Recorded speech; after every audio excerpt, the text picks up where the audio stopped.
ምናልባት በዚህ አጋጣሚ እድሉን ስላገኘሁት አንተን በጣም ይከታተል ነበርና ለምን መጽሐፍ ቅዱስንም ትክክለኛ መጽሐፍ ቅዱስንም የኛንም ያናበበ የእናንተ ቁርአንም ያናበብክ ስለነበረ ይሄ ልጅ ገብቼ ማውራት አለብኝ ብዬ ነውና ግን የውቀት ንግግር ውቀት ብዙም የለኝም በጣም ኮንታፋ አማርኛ ስለነበረኝ አንድ ነገር እንድታግዘኝ ፈልጋለሁ ይቻላል በዛ አጋጣሚ ላውራ ነው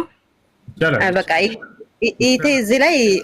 እሱ አይችልም ምናምን እያለች ናት እንግዲህ ከእግዚአብሔር በታች አንተም ብታግዘኝ ጥሩ ነበረ ግን እሷ ነው እያለች ናት ለምንድን ነው አይቻልም ያልሽው ቆይ በቃ የኔ ውስጥ ላይ ያለ ጥያቄ ላወራ ምንም ችግር የለም እሷ ታይ ያለች ናት ግን እኔ ላወራ እውነቴን ነው የምልህ ወንድሜ አንድ ነገር የተቸገርኩት ነገር ነበር እሱም ገንዘብ እርዳታ አይደለም ኦኬ እኔ ተወልጄ ያደኩት ወደ ደቡብ አካባቢ ወደ ሆሳና ነው እና ተወልጄ ያደኩት ግን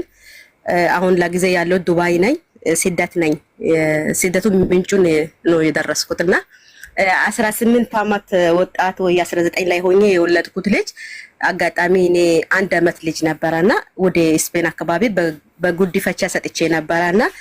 ያ ልጅ አሁን በዛ እድሜ 18 አመት እድሜ ሆኗልና አንድ ቀን ድምጹንም ሰምቼ አላውቅም ምናልባት አንተ ብዙም ሚዲያ ተጠቃሚ ስለነበርክ ብዙም ሰዎችን ታውቃለህ ብዬ አስባለሁ እንድትተባበረኝ ሀቢባ ቤትን ብዙ ጊዜ ኮሜንት ላይ ጽፋታለሁ ምንም ልታስገባ አልቻለችምና እውነት አንተም ራሱን ብታግዘኝ ሀቢባ ቤትም እንዲገባ ብትረዳኝ ደስ ይለኛል አንተ በኩልም የሚታቂ ሰዎች ካለን ዶክመንት አለኝ የተወሰነ ዶክመንቶች ፎቶዎች አለ እና በዛ ብታግዘኝ እውነት በጣም ጥያቄ ሆነብኛል ጥያቄ ሳልመለስ ብዙ አመት ቆይቻለሁና ብታግዘኝ ይቴ እንዳታወሪ ያለች ነበር ግን እኔ በድፍረት ማውራት ስለፈለኩት ነው ሙሉ አድራሻውን ፎቶውንና ያለበት ሀገር ምናምን ካለ እሱን አስቀምጥልኝ በፌስቡክም ላይ በቲክቶክም ላይ ሁሉ ቦታ ላይ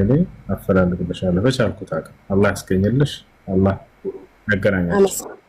አመሰግናለሁ በኢንቦክስ ላይ ነው የሚያስቀምጥልህ በዚህ በውስጥ አስቀምጬ ስወጣ ያለው ኢንሻአላህ ከራሳክ በረካን ይቀጥላል እሺ በቃ በዛ የሷ መስመር ላይ ገብቼ ኢንቦክስ ላይ